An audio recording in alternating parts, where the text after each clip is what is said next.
नमस्कार साथियों, आज का अपना मनोविज्ञान से रिलेटिव ये दूसरा वीडियो है। पहला वीडियो अपना परिचय से रिलेटिव था और उसमें अपने समझा था, पढ़ा था कि 11वीं कक्षा की जो बुक्स है आरबीएसई माध्यमिक शिक्षा बोर्ड राजस्थान अजमेर की, इन बुक्स में से कितनी इकाइयां हैं और कौन कौन से टॉपिक इसमें शामिल है और अपन क्या क्या पढ़ेंगे उसके बारे में अपन ने चर्चा की थी। तो आज का अपना वीडियो अध्याय प्रथम इकाई प्रथम रहेगी और इस इकाई प्रथम में अपन क्या पढ़ेंगे।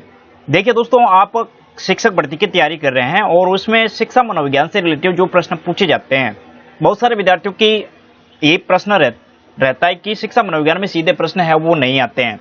आप कैसी भी गाइड पढ़ लो या फिर कैसा भी अन्य पुस्तक पढ़ लो, उनमें से सीधा प्रश्न मान लिया 30 प्रश्न है तो उनमें से एक दो ही सीधे प्रश्न पूछे जाएंगे, बाकी सारे प्रश्न है वो सीधे प्रश्न नहीं पूछे जाते हैं। अब तो विद्यार्थी कहेंगे तो कैसे प्रश्न पूछे जाएंगे, तो देखिए आपके नॉलेज आधारित क्वेश्चन है वो पूछे जाएंगे। साइकोलॉजी में यदि आप 100% रिजल्ट प्राप्त करना चाहते हैं, अच्छा रिजल्ट चाहते हैं, तो आपको अधिक से अधिक स्टोरेज करना होगा अपने ज्ञान का।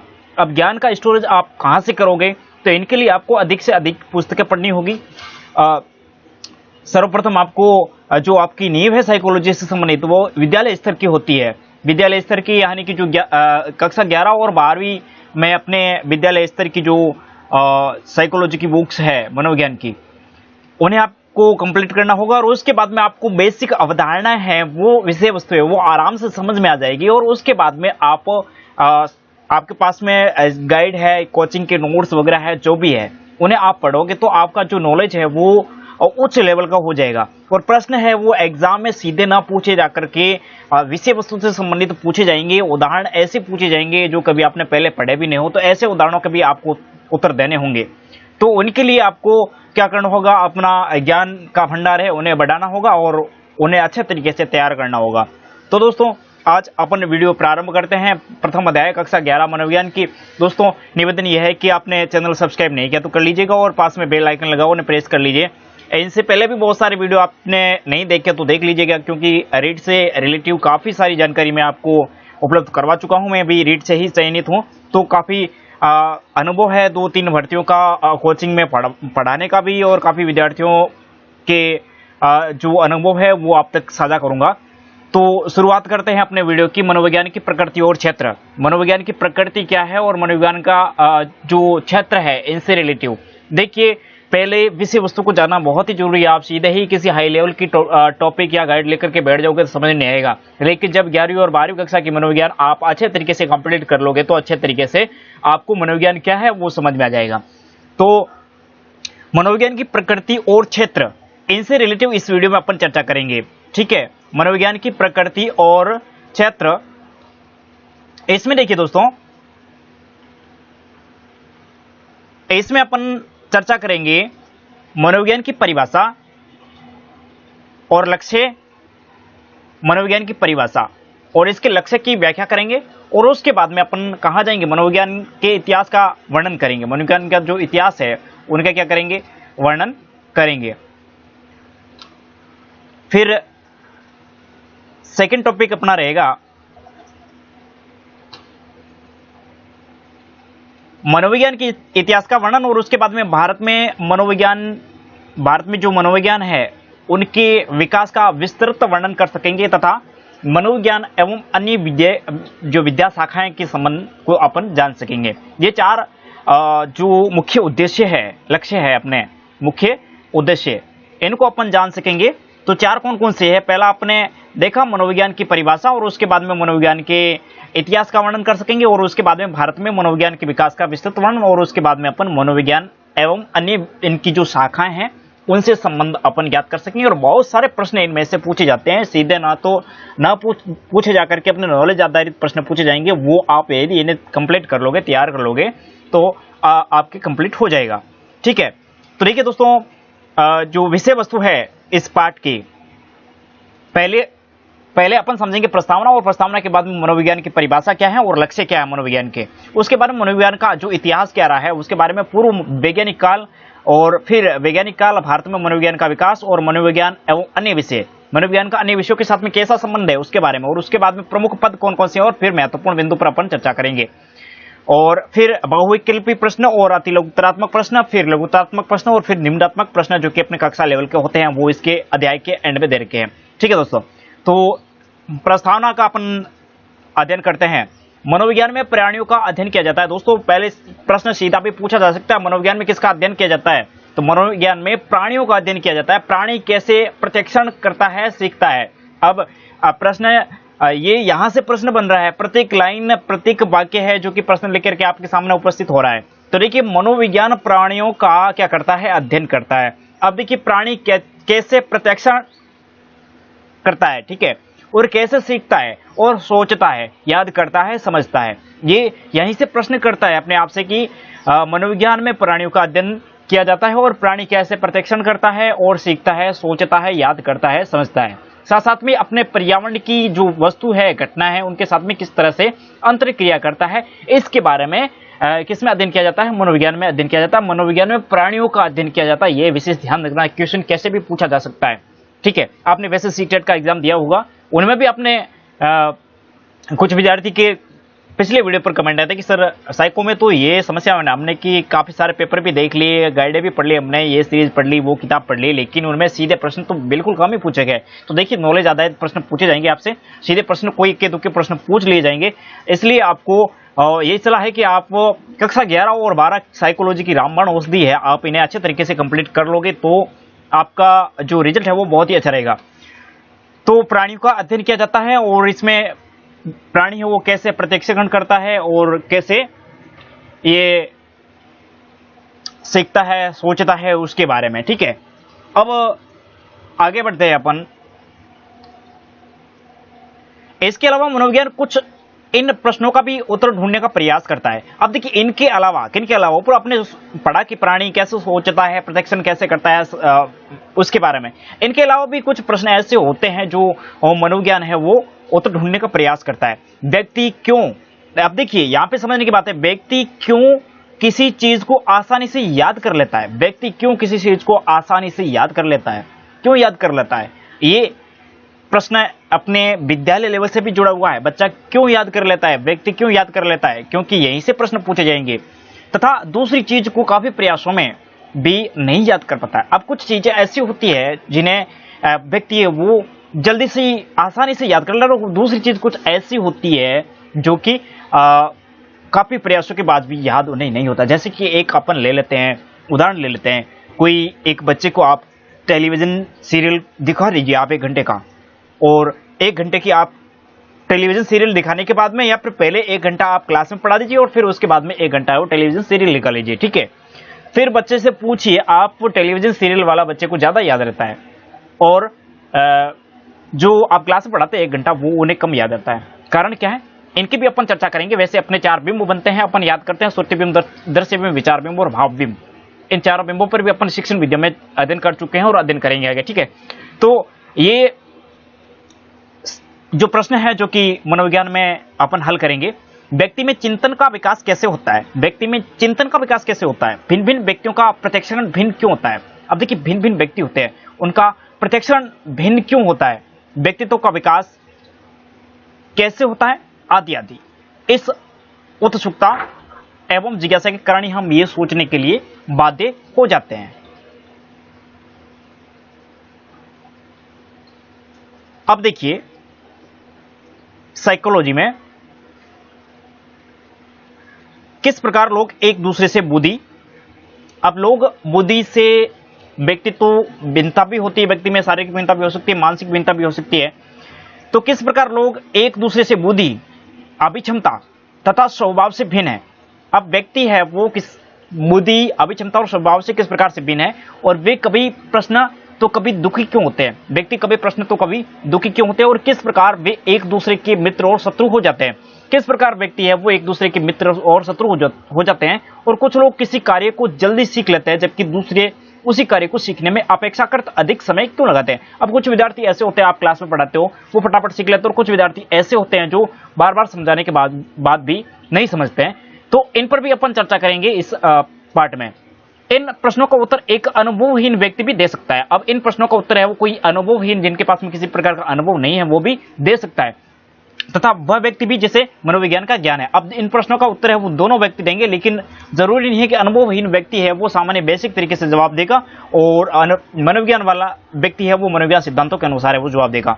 तो एक अनुभवहीन व्यक्ति सामान्य ज्ञान के आधार पर इन प्रश्नों का क्या करेगा, उत्तर देता है, जबकि एक मनोविज्ञान होता है वो इन क्रियाओं के पीछे छिपे कारणों का क्रमबद्ध रूप से अध्ययन करने के बाद इन प्रश्नों का क्या करता है, वैज्ञानिक उत्तर देता है। मनोवैज्ञानिक होता है वो इन क्रियाओं के पीछे जो कारण छिपे हुए होते हैं उनका क्रमबद्ध अध्ययन करता है और उसके बाद में इन प्रश्नों का उत्तर है वो वैज्ञानिक रूप से देता है। ठीक है दोस्तों, आपको अच्छे तरीके से समझ में आ रहा होगा। प्रस्तुत पाठ में हम मनोविज्ञान के स्वरूप एवं क्षेत्र को विस्तार से समझने का प्रयास करेंगे। इस पाठ में अपन मनोविज्ञान का जो स्वरूप है और इनके जो क्षेत्र है इनको विस्तार से समझने का क्या करेंगे, प्रयास करेंगे। तो मनोविज्ञान की परिभाषा और लक्ष्य।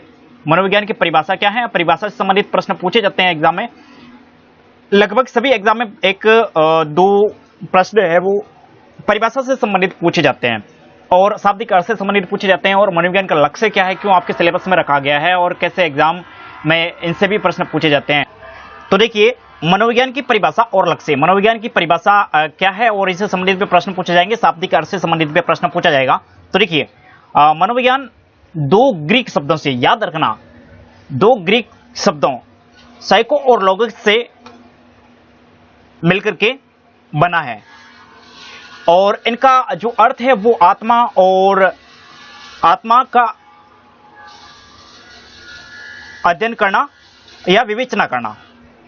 आत्मा का अर्थ हो गया अध्ययन करना और अथवा विवेचना करना होता है। और इस शाब्दिक अर्थ के अनुसार मनोविज्ञान को आत्मा का अध्ययन करने वाला कहा गया है। मनोविज्ञान दो शब्दों से मिलकर के बना है, जैसे कि साइको और लोगस से। अब इनका साइको का अर्थ है वो आत्मा और लोगस का अर्थ है वो है अध्ययन करना। ठीक है, अध्ययन करना अथवा विवेचना करना, आप समझ लेना इनका शाब्दिक अर्थ और इनका अर्थ संपूर्ण पूर्ण अर्थ क्या निकलता है साइकोलॉजी का।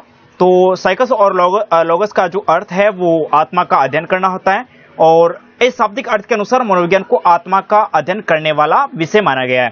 अब इस शाब्दिक अर्थ के अनुसार मनोविज्ञान को क्या माना गया है, आत्मा का अध्ययन करने वाला, स्टडी ऑफ सोल विषय माना गया है। और आरंभिक ग्रीक जो दार्शनिक थे उनके दार्शनिकों जैसे अरस्तु, प्लेटो ने मनोविज्ञान को आत्मा का विज्ञान कहा है। अरस्तु और प्लेटो ने मनोविज्ञान को क्या कहा है, आत्मा का विज्ञान कहा है।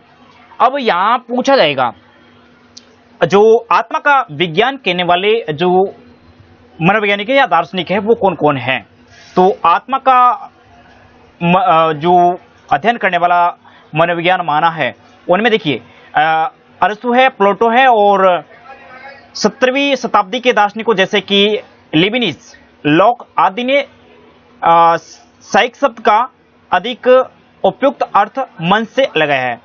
और इस तरह से इन लोगों में मनोविज्ञान को मन के अध्ययन, स्टडी ऑफ माइंड का विषय माना है। परंतु आत्मा या मन ये दोनों ही कुछ ऐसे पद ऐसे थे जिनका स्वरूप अप्रेक्षणीय तथा आदर्शनीय था।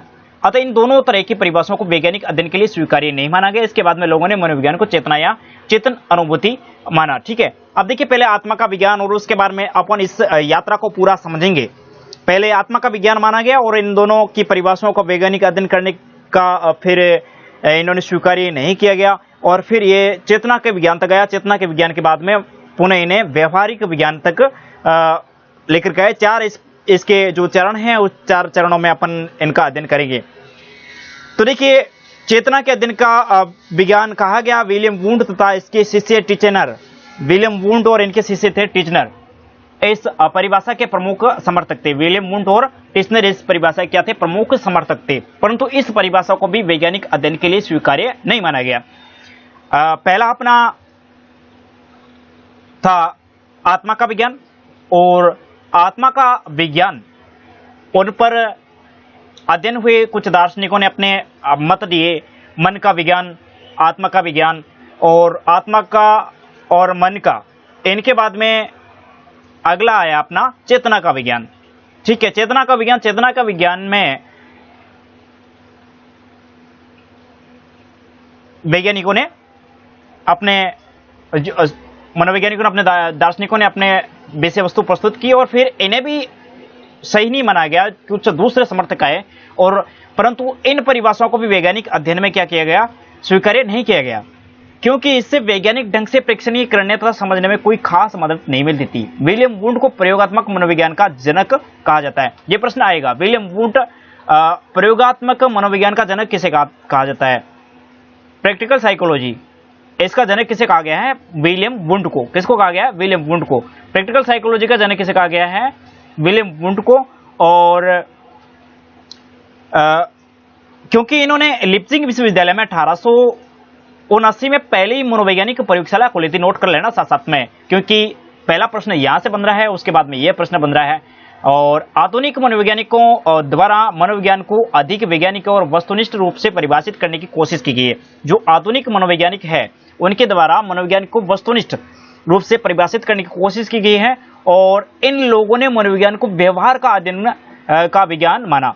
इन लोगों ने, जो आधुनिक वैज्ञानिक मनोवैज्ञानिक है, उन्होंने वर्तमान का जो मनोविज्ञान है उनको कैसा मनोविज्ञान माना? व्यवहार का अध्ययन या फिर व्यवहार का मनोविज्ञान कह सकते हैं अपन।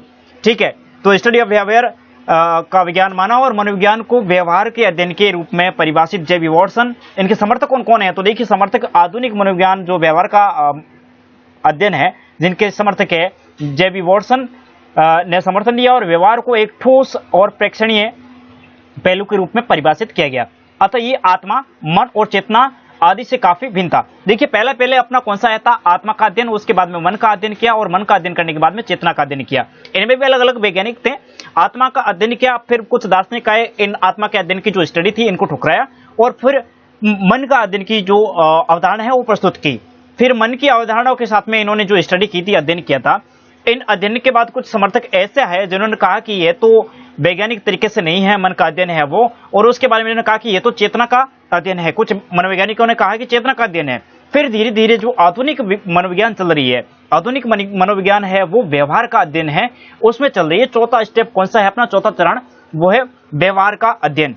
तो 3 अपने अध्ययनों चरणों में से अपनी जो मनोविज्ञान है वो निकल करके आई है। पहला था आत्मा का विज्ञान, आत्मा का अध्ययन, और फिर है मन का अध्ययन, उसके बाद में चेतना का अध्ययन। चेतना का अध्ययन के बाद में वर्तमान अपना कौन सा चल रहा है? व्यवहार का अध्ययन। व्यवहार का अध्ययन क्या है? मनोविज्ञान है। ये वर्तमान समय में मनोविज्ञान की जो विषय वस्तु है वो चल रही है। तो आपसे पूछा जा सकता है कि व्यवहार का आत्मा का अध्ययन, आत्मा का अध्ययन के बाद में मन का, और मन के बाद में चेतना, और चेतना के बाद में व्यवहार का अध्ययन। ये चारों चरण क्रमबद्ध रूप से करिए, तो भी आपको क्रमबद्ध रूप से इनको करना है। तो पहला कौन सा हो गया दोस्तों? आत्मा का, उसके बाद में मन का, मन के बाद में चेतना का। ये सारे के सारे प्रश्न आपने पढ़ लिए होंगे, गाइड में भी पढ़ लिया होगा, कोचिंग के तो कोचिंगों में भी आपको पढ़ाया होगा, लेकिन यहाँ पे आपको अच्छे तरीके से समझने को मिल रहा है, जो कि कक्षा 11वीं की बुक से, और बहुत सारी जानकारी आपको इसमें अच्छे तरीके से आपको समझने को मिलेगी। तो व्यवहार को एक ठोस प्रेक्षणीय पहलू के रूप में परिभाषित किया, ये आपने पढ़ लिया। 4 चरणों में से अपनी गुजरी आत्मा, मन और चेतना आदि से काफी भिन्न था, क्योंकि ये सभी कुछ ऐसे थे जो आत्मनिष्ठ थे तथा जिनका प्रेक्षण अभी नहीं किया जा सकता था। इसको विषय वस्तु व्यवहारात्मक प्रक्रियाएं, इनकी जो विषय वस्तु है वो व्यवहारात्मक प्रक्रियाएं माना गया है, जिससे आसानी से प्रेक्षण किया जा सकता है। जिससे आसानी से क्या किया जा सकता है? प्रेक्षण किया जा सकता है।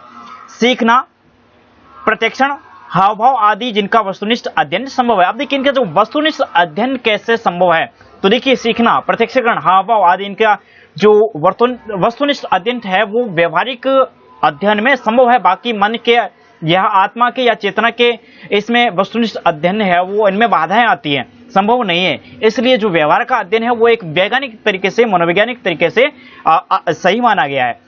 उसका ही अध्ययन मनोविज्ञान करता है, और इसका अध्ययन कौन करता है? मनोविज्ञान करता है। साथ ही साथ मनोविज्ञान उन मानसिक प्रक्रियाओं का भी अध्ययन करता है जिनका सीधे प्रेक्षण तो नहीं किया जा सकता, परंतु उसके बारे में आसानी से व्यवहारात्मक और मनोवैज्ञानिक आंकड़ों के आधार पर अनुमान लगाया जा सकता है।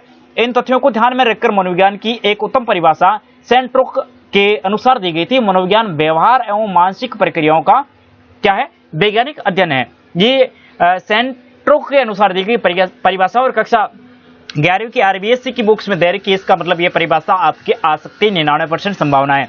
मनोविज्ञान क्या है? व्यवहार व्यवहार और मानसिक प्रक्रियाओं का वैज्ञानिक अध्ययन। इसमें दो देखिए, एक तो आ रहा है व्यवहार और दूसरा आ रहा है मानसिक प्रक्रिया। दो पक्ष आ रहे हैं, पहला पक्ष कौन सा है, व्यवहार, और दूसरा पक्ष कौन सा है, मानसिक प्रक्रिया। व्यवहार और मानसिक प्रक्रियाओं का वैज्ञानिक अध्ययन क्या है, मनोविज्ञान है। ठीक है, इसने किसने दी थी यह परिभाषा, सेंट्रोक के अनुसार दी गई थी 2000 में। ठीक है, उसके बाद में बेरोन आते हैं। बेरोन परिभाषा देते हैं, मनोविज्ञान संज्ञानात्मक प्रक्रियाओं तथा व्यवहार के विज्ञान के रूप में उत्तम ढंग से परिभाषित किया जाता है। मनोविज्ञान को संज्ञानात्मक प्रक्रिया और व्यवहार, वही मानसिक प्रक्रिया को संज्ञानात्मक प्रक्रिया से संबंधित करके आप याद कर सकते हैं। इन्होंने बेरोन ने कहा था कि संज्ञानात्मक प्रक्रियाओं और व्यवहार के विज्ञान के रूप में उत्तम ढंग से परिभाषित है वो किया जा सकता है। ये किसने कहा था, बेरोन ने कहा था। उसके बाद में सिसरेली और मेयर आते हैं और ये कहते हैं कि मनोविज्ञान व्यवहार एवं मानसिक प्रक्रियाओं का वैज्ञानिक अध्ययन करता है। तो ये अपनी जो बेसिक प्रस्तावनाएं थी जो मनोविज्ञान के बारे में अपन ने समझी। अगला अपना रहेगा मनोविज्ञान के लक्ष्य कौन कौन से है। मनोविज्ञान के लक्ष्य में कौन कौन से टॉपिक शामिल हैं और किस प्रकार से लक्ष्य अपने लिए गए हैं मनोविज्ञान में, उन सभी पर अपन चर्चा करेंगे। अपन छोटे छोटे वीडियो में ही अध्ययन करेंगे, क्योंकि ज़्यादा लंबे वीडियो अपन बनाएंगे तो आप भी बोरिंग होंगे और फिर समझने में मज़ा नहीं आएगा। इसलिए छोटे छोटे वीडियो में अपन प्रत्येक टॉपिक पर अच्छे तरीके से समझेंगे। तो दोस्तों, वीडियो कैसा लगा कमेंट करना।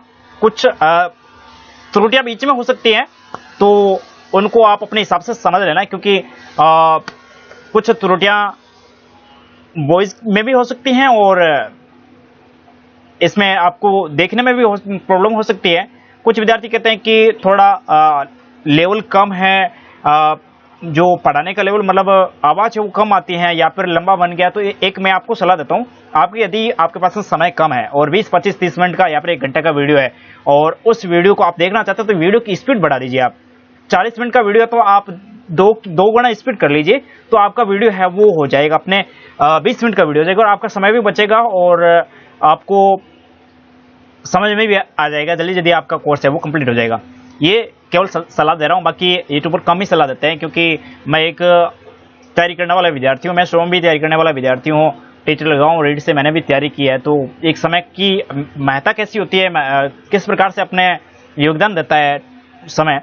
तो अभी वीडियो को जब भी देखते हैं, लंबी क्लास है 1-2 घंटे की बोरिंग हो रहे हैं, तो आप वीडियो की जो होती है अपने स्पीड होती है उन्हें आप बढ़ा सकते हैं सेटिंग में जाकर के अपने यूट्यूब पे। और इसमें यदि आपको साफ नहीं दिखाई दे रहा है, कुछ त्रुटियां आ सकती हैं देखने में लिए, तो वीडियो की क्वालिटी आप बढ़ा दीजिए तो वीडियो सही दिखेगा। धन्यवाद दोस्तों, वीडियो कैसा लगा कमेंट तो जरूर कर देना और अपने दोस्तों तक तो शेयर करना ही है। और अगले वीडियो में फटाफट अपन कौन सा समझेंगे, अगला जो अपना टॉपिक है उसे, और अपन जल्दी से जल्दी कोशिश करेंगे कि 11वीं कक्षा की अपनी बुक है वो कंप्लीट हो जाए। तो तब तक आप पढ़ते रहिए, आगे बढ़ते रहिए। धन्यवाद, अगले वीडियो मिलते हैं।